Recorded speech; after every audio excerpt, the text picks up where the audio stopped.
हाँ जी बच्चों, welcome. Unit 5 lecture 6B है ये।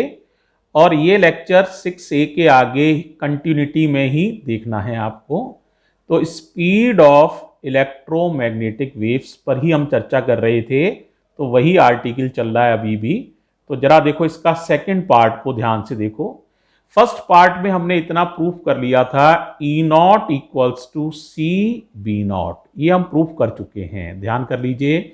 ई not equals to C B not, वही बाकी सब वही है। ये एक्स एक्सिस है, इधर वेव जा रही है।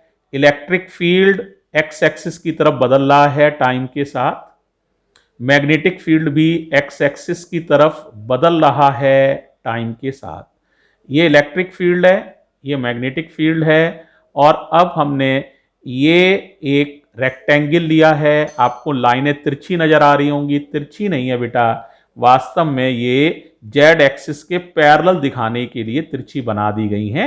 वास्तव में ये लाइनें बिल्कुल सीधी हैं, कोई तिरछापन इनमें नहीं है, क्योंकि 3D में है ये। जेड एक्सिस वास्तव में ऐसे होगी, इसके परपेंडिकुलर।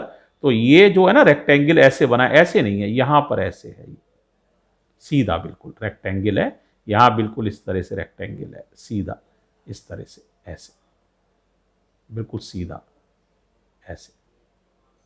ठीक है, अब दिखा ऐसे दिया, वैसे तो दिखा नहीं सकते ना बेटा कॉपी पर, इसलिए तो इन लाइनों को, ये रेक्टेंगल बिल्कुल सीधा है, ये दिमाग में रखना बेटा। अच्छा, कोई तिरछा विरछा नहीं है ये, है ना। इलेक्ट्रिक फील्ड की इक्वेशन तुम्हें याद ही है, E बराबर ई नॉट साइन ओमेगा ब्रैकेट में T माइनस एक्स अपॉन सी, और इसी तरह से मैग्नेटिक फील्ड की इक्वेशन है। ओके, अब देखो बच्चों, तुम लोगों ने एम्पियर सर्कुलर लॉ पढ़ा है, याद आ रहा है। मैक्सवेल की equation modified Ampere circular law क्या होता है बताओ जरा। Integral B vector dot DL vector बराबर mu not I C plus I D. I D का फॉर्मूला होता है epsilon not D phi E, electric flux है ये, ध्यान रखना, अपॉन डी टी। ये है modified Ampere circular law, modified Ampere's circuital law. पढ़ा चुका हूं, इसी यूनिट में था ये, तो ये पढ़ चुके हो। अब देखो बेटे, इस इलेक्ट्रोमैग्नेटिक वेव के अंदर, कोई लाइट के अंदर कोई तार वगैरह तो नहीं लगे होते हैं, तो कन्वेंशनल करंट तो इसमें नहीं होगी, आईसी की वैल्यू 0 होगी। ठीक है, कन्वेंशनल करंट को चलने के लिए तार की, वायर्स की जरूरत होती है। डिस्प्लेसमेंट करंट को चलने के लिए किसी वायर की जरूरत नहीं होती है। तो हमारा फॉर्मूला बन जाएगा integral B vector dot DL vector बराबर mu not epsilon not D phi upon D T. ये हमारा फॉर्मूला है।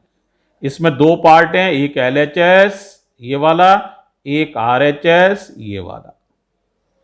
तो पहले मैं एलएचएस को सॉल्व करूंगा, फिर आरएचएस को। एक साथ लिखने में लाइन बहुत लंबी हो जाती है, इसलिए पहले एलएचएस को देखो।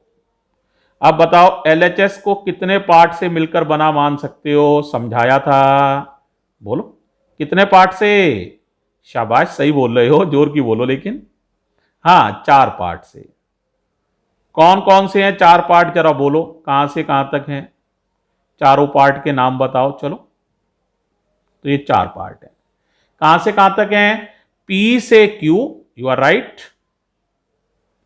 फिर है Q से R, फिर है R से S, और फिर है S से P। अब बताओ, Z एक्सिस किन किन पर परपेंडिकुलर है।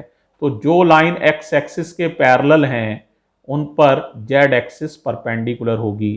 तो एक तो ये है PS और एक ये है QR। तो इन दोनों पर ही Z एक्सिस परपेंडिकुलर है।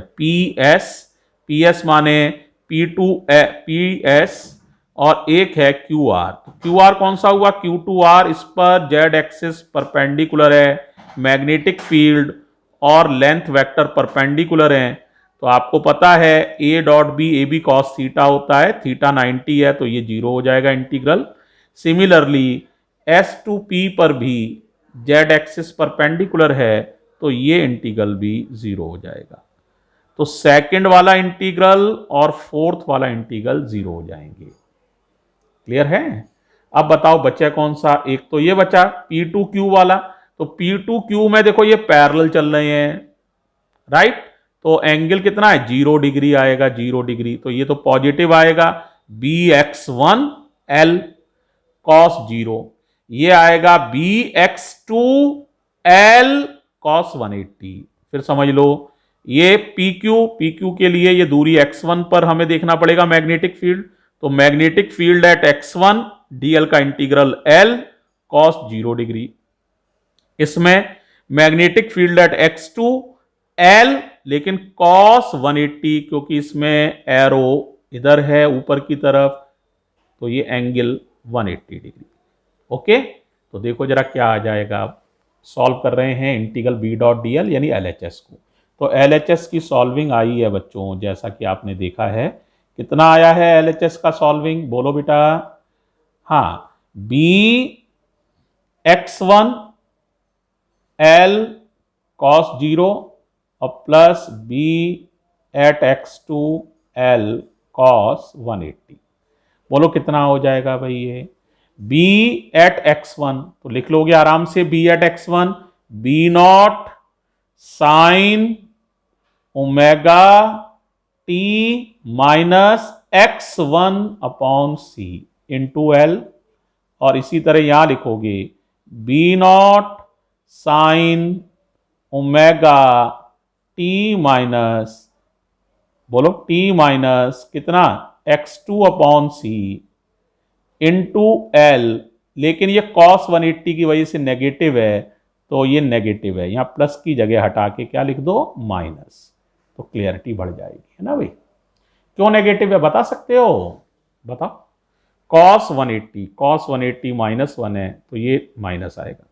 क्या कॉमन आ जाएगा? B0 और L कॉमन है, तो B0 L कॉमन ले लो। अब बताओ ब्रैकेट के अंदर क्या बचेगा? Sine omega T minus x1 upon C minus, ये वाला माइनस है, sine omega T minus x2 upon C। ये इक्वेशन नंबर आ जाएगी 5। अब RHS पर आ जाओ। अब RHS सॉल्व कर रहा हूं, ध्यान से देखना। तो देखो ये है RHS, एक बार देख लो। ये है RHS, mu not epsilon not D phi E upon D t. पहले डी फाई ई लिख रहा हूं, फिर इंटीग्रेट करके फाई निकालूंगा, फिर डिफ्रेंशिएट करूंगा टाइम के रेस्पेक्ट में, तो D phi E upon D t निकालूंगा और फिर इसका मल्टीप्लाई करूंगा। तो कितने स्टेप करूंगा? 4। डी फाई ई लिखो पहला स्टेप, इंटीग्रेट करो दूसरा स्टेप, टाइम के रेस्पेक्ट में डिफ्रेंशिएट करो तीसरा स्टेप, और म्यू नॉट एप्सिलॉन नॉट का मल्टीप्लाई करो चौथा स्टेप। तो आरएचएस में 4 स्टेप करने हैं। अब आप रेडी हो जाइए। रेडी हैं? ओके है? तो देखो भाई आरएचएस सॉल्व करना शुरू। ध्यान देख लीजिएगा जरा, आसान है, कोई मुश्किल नहीं है। तो आरएचएस सबसे पहले लिख रहे हैं डी फाई, तो फॉर्मूला पता ही है ई ए, लेकिन यहां डी फाई है तो ई इंटू डी ए। अब ई बताओ, ई क्या लिखोगे? ई तो फिर तुम जानते ही हो यार, E not sine omega T minus x upon सी, और डी ए लिख लोगे लेंथ इंटू ब्रेथ, एल लंबाई है और चौड़ाई है डी एक्स। तो ये स्ट्रिप का एरिया देख लो एक बार, वैसे समझाया ही हुआ है। लेंथ एल है और ब्रेथ है डी एक्स। तो लेंथ ये एल है, देखो ये लिखा है एल, है ना, ये सीधी है, तिरछी नहीं है वैसे, एल, और ये डी एक्स है। तो एरिया हो जाएगा इस स्ट्रिप का एल डी एक्स, इस स्ट्रिप का जिसको शेडेड किया गया है ना।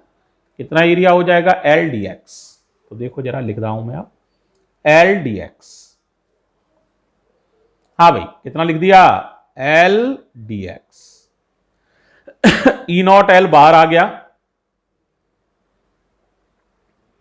Sign omega T minus x upon सी।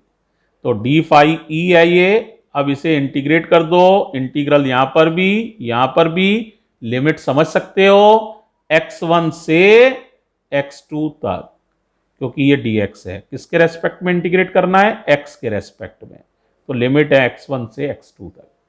चलो बोलो भाई डी फाई का इंटीग्रल फाई हो जाएगा, ई नॉट हो गया, एल हो गया, साइन का इंटीग्रल सारे बच्चों को पता है minus cos omega T minus x upon सी, और इसमें डिवाइड करना पड़ता है जो x की जगह आया है उसके डिफरेंशिएशन का, ओमेगा ऐसे ही रहेगा, t का डिफरेंशिएशन 0, x का 1 तो -1 अपॉन सी, लिमिट x1 से x2।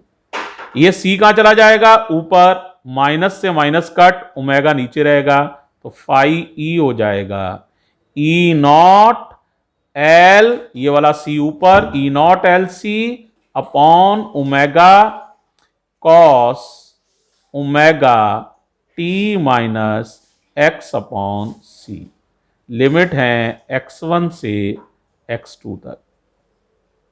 चलो भाई लिमिट और लगा लो फटाफट, upper limit minus lower limit, place the values, तो phi E will be E not L c upon omega, बोलो बेटे, cos omega T minus x2 upon c minus cos omega T minus x1 upon c, ये हो जाएगा बेटा हमारा phi. क्या काम खत्म हो गया, नहीं नहीं, अभी तो इसको डिफरेंशिएट करो, d phi upon D t. तो देखो I am going to differentiate the function d phi E upon D t, time के रेस्पेक्ट में डिफरेंशिएशन है, तो E not L c upon omega, बताओ बेटा, कॉस, कॉस का डिफरेंशिएशन माइनस साइन, तो it will be minus sine omega T minus x2 upon c, अब t के रेस्पेक्ट में है तो t का 1 हो जाएगा, ये तो 0 हो जाएगा, लेकिन ओमेगा बच रहेगा, ओमेगा माइनस और माइनस प्लस, क्योंकि कॉस का डिफरेंशिएशन माइनस साइन होता है तो इसलिए निशान प्लस आ जाएगा, साइन ओमेगा, और बोलो बेटा t माइनस x1 अपॉन सी इंटू ओमेगा, ओमेगा बाहर आ जाएगा, ओमेगा बाहर आने से ये ओमेगा कट जाएगा, तो ये पॉजिटिव है, x1 वाला पॉजिटिव है, ये वाला नेगेटिव है। अब आप बताओ d phi E upon D t कितना हो गया, एक बार लिखने में मदद कर दो मेरी, d phi E upon D t, तो it will be E nought, याद कर लेना, एल सी, और बताओ बेटा ई नॉट एल सी के अलावा क्या आएगा बच्चों, बोलो बेटे, sine omega T minus x1 upon c minus sine omega और t minus x2 upon c, ये आ गया बच्चों, यहां तक क्लियर है, बोलो भाई, निकाल लोगे d phi upon D t, ठीक है। क्या अब RHS पूरी हो गई, बोलो हाँ या ना, क्या RHS पूरी हो गई, नहीं, RHS में और देखो जरा carefully, d phi upon D t निकला है अभी तो खाली भाई, तो इसमें म्यू नॉट एप्सिलॉन नॉट का मल्टीप्लाई और करोगे तो पूरी RHS बनेगी, तो D phi upon D t में म्यू नॉट एप्सिलॉन नॉट का मैं गुणा कर रहा हूं तो RHS पूरी बन जाएगी, ओके। तो जरा बताओ RHS क्या बनेगी, देखो जरा एक बार केयरफुली देख लो, तो इसमें गुणा कर रहा हूं म्यू नॉट एप्सिलॉन नॉट का, तो ये हो जाएगा E not L c mu not epsilon nought, और ये सारा है ना, तो जरा बताओ क्या हो जाएगा RHS, बोलो जरा अगर याद हो गया हो तो, बोलो RHS की value, yes you are right, बोलो बोलो बोलो, शाबाश, RHS बोलो, तो mu not epsilon not D phi upon D t की वैल्यू आ जाएगी म्यू नॉट एप्सिलॉन नॉट, फिर क्या था, फिर था भाई साहब E not L c, E not L c sine omega T minus x1 upon सी और minus sine omega T minus x2 upon c. ये आ गई RHS। देख लो एक बार। अब जरा इस टर्म को देख लो RHS में। ये LHS में भी एज सच है, अभी तुम्हें दिखाऊंगा मैं। ये वाला टर्म देखना, अब मैं LHS दिखा रहा हूं। ये RHS तो देख ली ना, टर्म याद हो गया। अब LHS देखो क्या बचना है LHS में से तुम्हारे पास। इक्वेशन नंबर 5 है LHS। देखो जरा, देखो ये वाला टर्म दोनों में सेम है, देख लो। देखो तो ये वाला टर्म LHS का और RHS का कट जाएगा। इधर बचेगा B0L और उधर जो बचेगा वो अभी लिख लेंगे, राइट। इधर से याद रखना B0L। तो जैसे ही मैं LHS और RHS को इक्वेट करूंगा, this term will be cancel on both sides and remaining terms हम लिखने वाले हैं, इधर B0L है, याद रखना है ना। तो equating equations LHS and RHS। तो देखो equating LHS and RHS। Obviously ये वाला टर्म कट चुका है। उधर क्या बचा था, E0L LHS में, और RHS में बचा है म्यू नॉट एप्सिलॉन नॉट, और बोलो बच्चों E0, और क्या बचा है L और C। उधर E0L नहीं था, शायद B0L था। देख लें एक बार, देखो भाई B0L है बेटा, इधर है ना, E0L नहीं है, गलती से लिखी है, B0L कर ले हैं। तो देखो B0L था LHS में बेटे हैं। तो क्या चेंज करना है भाई, ये E0 की जगह B0 है B0L। कुछ कटेगा, L से L कैंसिल। अब तुमने फर्स्ट पार्ट में क्या प्रूफ किया था जरा बताओ। हमने प्रूफ किया था E0 की वैल्यू थी B0C। तो मैं यहां लगा रहा हूं B0 ऐसे ही, म्यू नॉट ऐसे ही, एप्सिलॉन नॉट ऐसे ही, E0 की वैल्यू B0C और इंटू C। B0 से B0 कैंसिल, तो C स्क्वायर बराबर आ जाएगा, ये नीचे आ जाएगा 1 upon mu not epsilon naught. तो C की वैल्यू निकालना चाहो तो याद रखो 1 upon under root mu not epsilon naught होती है। ये मैंने प्रॉपर्टीज ऑफ इलेक्ट्रोमैग्नेटिक वेव्स में लिखाई भी है तुम्हें। अब कोई कहेगा सर आपने तो कहा था C की वैल्यू 3 इंटू 10 की पावर 8 होती है, वो तो आया ही नहीं। तो देखो आता है कि नहीं है, लाओ देख लेते हैं इसे भी है। तो देखो जरा, C स्क्वायर निकाल रहा हूं, ध्यान से देखना, 1 अपॉन म्यू नॉट और एप्सिलॉन नॉट। देखो 4 पाई का क्या किया, डिवाइड, और 4 पाई का मल्टीप्लाई, कोई अंतर नहीं पड़ेगा। अब जरा बताओ ये तुम लोग क्या इसकी वैल्यू बता सकते हो और इसकी वैल्यू बता सकते हो? ये तो पढ़ा हुआ है तुम्हारा, बोलो कितनी कितनी होती है। यस यू आर राइट, यही वैल्यू है। इसकी वैल्यू होती है 9 इंटू 10 की power 9, 1 upon 4 pi epsilon not की जगह 9 इंटू 10 की पावर 9, और म्यू नॉट अपॉन 4 पाई की वैल्यू 10 की पावर -7। क्या मैंने सही कहा है? ये ऊपर चला जाएगा तो 9 इंटू 10 की पावर 16, ये C स्क्वायर है। तो C कैसे निकालोगे, अंडर रूट ऑफ 9 इंटू 10 की पावर 16, यानी 3 इंटू 10 की पावर 8 मीटर पर सेकेंड। कोई एक्सपेरिमेंट नहीं किया है, सिर्फ मैथ्स किया है, वो भी बहुत दिमागी मैक्सवेल ने। और देखो भाई साहब, वेलोसिटी ऑफ लाइट को वैक्यूम में या एयर में उन्होंने कैलकुलेट करके दिखा दिया है। तो C का फॉर्मूला होता है 1 upon under root mu not epsilon naught, या तो ये या 3 इंटू 10 की पावर 8 मीटर पर सेकेंड। तो यही हमें निकालना था, क्या कहते हैं इसे, स्पीड ऑफ इलेक्ट्रोमैग्नेटिक वेव। तो हमने प्रूव कर दिया है, ठीक। तो ये बच्चों आपको सारा आर्टिकल समझ में आ गया है, एक बार देख लो जल्दी से। बोलो भाई पहली बात निकाल क्या रहे हैं, स्पीड ऑफ इलेक्ट्रोमैग्नेटिक वेव। क्या प्रूफ कर चुके थे, E0 बराबर CB0, ये लेक्चर 6A में प्रूफ कर चुके थे। इलेक्ट्रिक फील्ड y एक्सिस की तरफ है, मैग्नेटिक फील्ड z एक्सिस की तरफ है, direction of propagation x axis की तरफ है। ये इलेक्ट्रिक फील्ड की इक्वेशन है, याद कर लो। ये मैग्नेटिक फील्ड की इक्वेशन है, ध्यान ये तुम्हें। ये है modified Ampere circular law. IC zero क्यों किया? इलेक्ट्रोमैग्नेटिक वेव के अंदर कोई वायर बिछी हुई नहीं होती है लाइट के अंदर, तो आईसी जीरो होता है। ये आ गया। अब एलएचएस को सॉल्व करेंगे तो ये दो इंटीग्रल, एक ये वाला क्यू आर वाला और एक एस टू पी वाला बेकार हो जाएंगे, क्योंकि ये एक्स एक्सिस के पैरेलल हैं और ये जेड एक्सिस इनके परपेंडिकुलर है। तो एंगल 90 डिग्री होने से ये वाला इंटीग्रल भी जीरो हो जाएगा, ये वाला भी जीरो हो जाएगा। एक इंटीग्रल बचेगा आपके पास ये वाला पी से क्यू वाला, और एक बचेगा आर से एस वाला। पी से क्यू वाला देखो इसके पैरेलल है तो एंगल 0 डिग्री बनेगा, और इस वाले में एंगल बनेगा 180 डिग्री।